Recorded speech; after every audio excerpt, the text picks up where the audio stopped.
நேயர்கள் எல்லாருக்கும் வணக்கம். ராகு கேது பயிற்சி, சர்ப்ப கிரகங்களோட பயிற்சி மே மாசம் 18ஆம் தேதி நடக்க போகுது. அதாவது ராகு விஷப்பாம்பு மீனராசியிலிருந்து கும்பராசிக்கு வரப்போறாரு.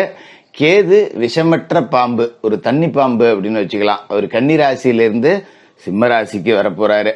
அதாவது காலசக்கரத்தோட லாப வீட்டுக்கு 11வது வீட்டுக்கு, காலபுருஷனுக்கு 11வது வீட்டுக்கு விஷப்பாம்பு ராகு வரார். அப்படிங்கறதால எல்லா ராசிக்காரர்களுக்குமே ராகு கொடுக்கக்கூடிய ஒரு பொன்னான வாய்ப்பு, இது கடைசி வாய்ப்பு அப்படின்னு கூட எடுத்துக்கலாம். ஏன்னா இன்னும் 18 வருஷம் ஆகும் இந்த காலபுருஷனோட 11வது வீட்டுக்கு ராகு வர்றதுக்கு. அப்படிங்கறதால இது ஒரு பெரிய பொன்னான வாய்ப்பு, கடைசி வாய்ப்பு. உங்க வீட்டுல எந்த ராசிக்காரர்கள் இருந்தாலும் அவர்களோட பலாபலன்களுக்கு இந்த ராகு கேதுக்கள் என்ன செய்ய போகுது அப்படிங்கறத ரொம்ப துல்லியமா உங்களுக்கு கொடுக்குறேன். அவசியம் பாருங்க. இந்த வீடியோவை பார்த்தீங்க அப்படின்னா இதுல இருக்கக்கூடிய விஷயங்களை தொடர்ந்து நீங்க ஃபாலோ பண்ணிட்டு வந்தீங்க, இதுல இருக்கக்கூடிய பரிகாரங்களை செஞ்சீங்க, இதுல இருக்கிற மாதிரி நடந்துக்கிட்டீங்க அப்படின்னாலே மிகப்பெரிய யோகம் அப்படிங்கிறது இந்த 1.5 வருஷ காலகட்டத்தில் உங்களுக்கு வரும். அதனால வீடியோவை கொஞ்சம் தயவு செய்து நிதானமா கேளுங்க. ரிஷபராசி நேயர்களே, ராகு கேது பயிற்சி 2025 உங்களை தூக்கி அப்படியே உச்சத்துல உட்கார வைக்க போற சர்ப்ப கிரகங்களோட மாற்றம் அப்படிங்கிறது மே மாசம் 18ஆம் தேதி நடக்க போகுது. அது சொன்னாவே நம்ப முடியாது, அந்த அளவுக்கு இருக்கும். ஏன்னா ரிஷபராசிக்காரர்களோட வாழ்க்கை அப்படிங்கிறது பார்த்தீங்கன்னா உழைச்சாதான் சோறு அப்படிங்கிற மாதிரி தான் இப்போ ஓடிக்கிட்டு இருக்கு. 10 ரூபா மிச்சம் பிடிச்சலாம் நான் வாழவே இல்லை, அன்னன்னைக்கு வேலைக்கு போனால் தான் 10 ரூபா இருக்கு, ஒரு மாதம் லீவு போட்டோன்னா கூட கடன் வாங்க வேண்டிய ஒரு சூழலில் தான் இருக்கு. பெரிய அளவில் ஒன்றும் சேர்த்து வைக்க முடியல, 10 ரூபா கடன் வேற சேர்ந்து போகுது, என்ன பண்ண முடியும்னு தெரியல அப்படிங்கிற நிலைமையில தான் இருக்கு. இப்போ இந்த ராகு கேது பயிற்சி நடக்கும்போது பார்த்தீங்கன்னா உங்களோட ராசிக்கு சனி லாபஸ்தானத்துக்கு வந்துடுவார், குரு தனஸ்தானத்துக்கு வந்துடுவார். பார்த்துங்க, சனியும் காசு கொடுக்க போறாரு, குருவும் காசு கொடுக்க போறாரு. அப்ப சனி கொடுத்தா யார் தடுப்பா? சனி யாரு? உங்களோட ராசி அதிபதி சுக்கிர பகவானுக்கு நட்பு கிரகம். அவர் உங்களோட ராசிக்கு லாப வீட்டில் உட்காந்து காசு கொடுக்க போறாரு. அப்படிங்கும்போது கட்டுக்கடங்காத காசு போன வருமானம் அப்படிங்கிறது வரப்போகுது. இதை சொன்னா இப்ப ரிஷபராசிக்காரங்க நம்ப மாட்டீங்க. ஏன்னா ஜோசியரை நீங்க வேற அவன் படுற அவஸ்தை அவனுக்கு தான் தெரியும், சும்மா நீங்க ஜோசியம் சொல்லி சம்பாதிக்கிறதுக்காக எங்களை ஏங்க போட்டு உயிரெடுக்கிறீங்க, ஆசையை தூண்டு விடுறீங்க அப்படிங்கிற மாதிரி தான் இருக்கும். ஆனால் கவலைப்படாதீங்க, நான் ரொம்ப துல்லியமாகவே சொல்கிறேன். ரிஷபராசிக்காரர்கள் சாதனை படைக்கக்கூடிய வாய்ப்பு என்ன எதில் அப்படின்னு பார்த்தீங்கன்னா, ராகு உங்களோட ராசிக்கு லாப வீட்டில இருந்து இப்போ தொழில் ஸ்தானத்துக்கு 10வது வீட்டுக்கு போக போகிறாரு. தொழில் அப்படிங்கிறது ஒன்று இருக்கும், இருந்தது அப்படின்னா அது ஏதோ பேருக்கு இருக்கடா ஏன் புருஷனும் கச்சேரிக்கு போகிறாங்கிற கதையாக ஒரு ஓரமாக கிடக்கு.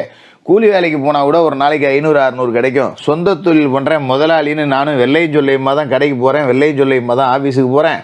ஆனால் வெள்ளை சட்டையில் 10 ரூபா கூட காசு இல்லைங்கிறது எனக்கு மட்டும்தான் தெரியும். ஏதோ ஊர் கௌரவத்துக்காக நானும் 4 பேர் கடையை சாத்தி போட்டால் இவன் பூண்டியா விட்டானு பேசி விடுவானோலேங்கிறதுக்காக வாழ்க்கையை ஓட்டிக்கிட்டு இருக்கேன், தொழிலை நடத்திக்கிட்டு இருக்கிறேங்க நிலைமை இந்த ராகு கேது பயிற்சிக்கு பிறகு மாறும். ஏன்னா ராகு அப்படிங்கிறவர் 10ஆம் இடத்துக்கு தொழில்ஸ்தானத்துக்கு போறாரு. அப்படின்னா ராகு விபரீத வருமானத்தை கொடுக்கக்கூடிய ஒரு கிரகம். ராகு கொடுத்தாரு அப்படின்னா கண்ணா புண்ணான்னு கிடப்பாரு, கீழே கிடந்து காசு கிடைக்கும், லாட்ரி சீட்டில் காசு கிடைக்கும், இங்கே சூதாட போனால் காசு கிடைக்கும், திடீர்னு ரோட்டில் போயிட்டு இருந்தாண்டா ஒரு செயின் ஒன்று கீழே கிடந்ததுரா, இந்த மாதிரிலாம் காசு போனோம் அப்படிங்கிறது கிடைக்கும். இப்போ அவர் தொழில் வீட்டுக்கு போகிறாரு அப்படின்னா நீங்கள் திட்டம் போடாமல் எதையாவது ஒன்று குருட்டா மெனிக்காக செய்யுங்களேன், அதில் அடிக்கும் பாருங்க ஒரு ஜாக் பாட்டு. நீங்கள் யோசித்து செய்கிற விஷயத்தில் கூட எவ்வளோ கிடைச்சிரு, இவ்வளோ உழைச்சேன்டா, இவ்வளோ யோசிச்சேன்டா, இவ்வளவு திட்டம் போட்டேன், இதெல்லாம் கூட எனக்கு வருமானம் செய்யல, சும்மா ஒன்று போட்டேன் வந்தா மழை போனா இதுன்னு, ஆனால் அதில் தான்டா 10 ரூபா காசு வந்ததுன்னு இந்த மாதிரி குருட்டு வருமானத்தை ராகு உங்களுக்கு கொடுப்பாரு. அதுக்கு குருவும் சனியும் இன்னும் சாதகமாக இருக்காங்க. அப்படிங்கும்போது இந்த 1.5 வருஷத்துக்குள்ள ரிஷபராசிக்காரர்கள் கோடீஸ்வரர்கள், அதில் மாற்றமே இல்லை. சும்மா முக அலங்காரத்துக்காக நாம் சொல்லலை. ஏன்னா சனி குரு ராகு 3 கிரகமும் இந்த மாதிரி கொடுக்கக்கூடிய இடத்துல சேர்ந்து வர்றது அப்படிங்கிறதெல்லாம் கிட்டத்தட்ட 200 வருஷத்துக்கு ஒருக்க தான் நடக்கும். 30 வருஷத்துக்கு ஒருக்க சனி பயிற்சி ஆகுறாரு. ஒரு ராசி இன்னொரு ராசியிலேருந்து இன்னொரு ராசி திரும்ப வர்றதுக்கு 30 வருஷம் ஆகும். அது மாதிரி குரு பார்த்தீங்கன்னா 12 வருஷத்துக்கு ஒருக்க தான் ஒரு ராசிக்கு வருவார். ராகு 18 வருஷத்துக்கு ஒருக்க தான் ஒரு ராசிக்கு வருவார். இது 3 கூட்டா சேர்ந்து எல்லாமே கொடுக்குற இடத்துக்கு வருது அப்படிங்கிறது ஒரு அதி உன்னத அற்புத யோகம் அப்படின்னே சொல்லிட்டு போகலாம். அதி அற்புதமான யோக பலன்கள். அப்படிப்பட்ட ராகு தொழில் ஸ்தானத்துக்கு வராரு அப்படின்னா இரும்பு சம்பந்தப்பட்ட தொழில்கள் டாப்ல இருக்கும், சிறப்பாக இருக்கும், அதில் எந்த மாற்றமும் இல்லை. இரும்பு சம்பந்தப்பட்ட தொழில் செய்யலாம். அது மாதிரி மக்களை நேரடியாக சென்றடையக்கூடிய தொழில்கள். இப்போ ஒரு சில்லறை வியாபாரம் பண்ணுறேன், கடை வச்சுருக்கேன், நேராக வாங்குறவங்க என்கிட்ட காசு கொடுக்குறாங்க, நான் மீதி காசு அவங்கள்ட்ட கொடுக்குறேன், பொருளை கொடுக்குறேன். ஒரு ஆட்டோ ஓட்டுறேன், கஸ்டமர்கிட்ட நான் காசு வாங்குறேன்.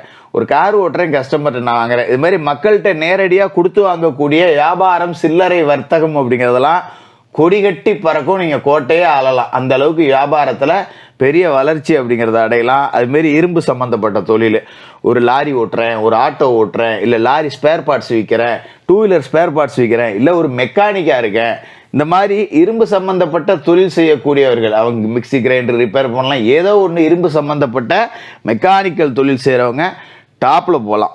அது மாதிரி விவசாயம் சம்மந்தப்பட்ட தொழில்கள், கால்நடை வளர்ப்பு, இது எல்லாமே ரொம்ப டாப்பில் இருக்கும். அதே அற்புதமான பலன்கள். மாடுலாம் வளர்த்திங்கன்னா 4 மாடு வச்சுருக்கேங்கிறவங்களுக்கு 40 மாடு ஆகும். ஆட்டுக்குட்டி வச்சுருக்கீங்களா, 10 ஆட்டுக்குட்டி 100 ஆட்டுக்குட்டியாக மாறும். அது மாதிரி விவசாயத்தில் பெரிய அளவில் வளர்ச்சி அடையலாம். குடும்பமான வரைக்கும் விவசாயிகள் விவசாயத்தை விட்டு இப்போலாம் ஓட ஆரம்பிச்சிட்டாங்க. இந்த ராகு கேது பயிற்சியில் ரிஷபராசிக்காரர்கள் விவசாயத்திலையும் கால்நடை வளர்ப்புலையும் கூடுதல் கவனம் செலுத்தினீங்கன்னா உச்சாணி கொம்பில் உங்களை இந்த விஷப்பாம்பு ராகு உட்கார வைக்கும். அதுமாரி சில பேருக்கு பார்த்தீங்கன்னா இந்த கேது 5ஆம் இடத்துலேருந்து 4ஆம் இடத்துக்கு வரார் அப்படிங்கிறதால தாய் வழி சொத்துக்கள் கிடைக்கக்கூடிய வாய்ப்பு இருக்குது. அம்மா கிட்ட சொத்து இருக்குது, அம்மா வீட்டில் தாத்தா சொத்து வச்சுருக்காரு, அதில் 10 ரூபா நமக்கு கிடைக்குமா அப்படின்னு எதிர்பார்த்துக்கிட்டு இருந்தாங்கன்னா கிடைக்கும். எதிர்பார்க்கவே இல்லைனாலும் கிடைக்கும். அதுதான் இதில் முக்கியமான ஒரு அம்சம். ஏன்னா கேது ஒரு பட்டற்ற தன்மையை நம்ம கொடுப்பாரு. இந்த தாய் வழி சொத்தெல்லாம் நமக்கு வேணாட்டா போட, ஆமாம் அவங்க தான் அப்படியே அள்ளி கொடுக்க போகிறாங்களா அப்படின்னு சொல்லிட்டு அதை மறந்து போயிருப்போம். நம்ம அதை பற்றி யோசிச்சிருக்கவே மாட்டோம். அப்படி பட்டற்று கிடக்கக்கூடிய சொத்தெல்லாம் உங்களை தேடி வரும்.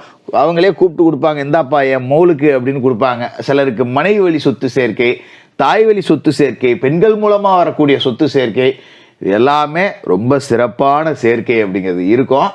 தாயாரோட உடல் ஆரோக்கியத்தில் மட்டும் கொஞ்சம் கூடுதல் கவனம் அப்படிங்கிறத செலுத்தணும். அம்மாவுக்கு உடம்பு சரியில்லைன்னா அப்பப்போ உடனடியாக பார்க்கணும், அதில் கூடுதல் கவனம் செலுத்துங்க. அதுமாரி சிலருக்கு மனைவிக்கு வேலை கிடைக்கக்கூடிய பாக்கியம் அப்படிங்கிறது இருக்குது. வீட்டில் மனைவி படிச்சிருப்பாங்க, வேலைக்கு போகாமல் வீட்டிலே இருப்பாங்க. இப்போ முயற்சிகள் அப்படிங்கிறது செஞ்சிங்கன்னா வேலை கிடைக்கும். அதில் எந்த விதமான மாற்று கருத்தும் கிடையாது. ஒன்றுக்கும் மேற்பட்டவர்கள் சம்பாதிக்கக்கூடிய அமைப்பு அப்படிங்கிறது. அதே நேரத்தில் 10ஆம் இடம் அப்படிங்கிறது கர்மஸ்தானம் அப்படிங்கிறதால தந்தையாரோட உடல் ஆரோக்கியத்தில் கவனமாக இருக்கணும். இது ஒரு பின்னடைவு அப்படிங்கிறது. அதனால் தந்தையை கொஞ்சம் கவனமாக பார்த்துங்க. இரவு நேரத்தில் எங்கேயும் இருட்டான பகுதியில் போனால் விஷ பூச்சிக்கடிகள் ஏற்படக்கூடிய வாய்ப்பு இருக்குது. அந்த விஷயத்தில் கூடுதல் கவனத்தோடு இருக்கணும். இதே காலகட்டத்தில் உங்களோட ராசிக்கு லாப வீட்டில் சனி, தன வீட்டில் குரு, இவங்க எல்லாரும் இருக்க போகிறாங்க அப்படிங்கிறதால 10 ரூபா மிச்சப்படுத்தலாம். பேங்கில் நகை கிடக்கு ஒரு 5-6 லட்சத்துக்கு எப்படி மூக்க போகிறேன்னு தெரியல. வருமானமும் ஒன்றும் பெருசாக வரல, வர்றது வாய்க்கும் கைக்குமே பத்தல. சில்லறை கடன் கொஞ்சம் இருக்குது, அதை ஏதோ அடைச்சி வட்டியை கட்டி ஓட்டிக்கிட்டு இருக்கேன். இப்படியே ஓடி போகுமா என் வாழ்க்கை அப்படின்னு சந்தேகப்பட்டுக்கிட்டு இருந்தவங்க எல்லாமே சாதிச்சு ஒரு பெரிய பணக்காரங்களாக இந்த சமுதாயத்துக்கு முன்னாடி கௌரவத்தோடு வாழ போகிற ஒரு அற்புதமான பயிற்சியாக இந்த ராகு கேது பயிற்சி இருக்க போது ரிஷபராசிக்காரர்களுக்கு வாழ்த்துக்கள்.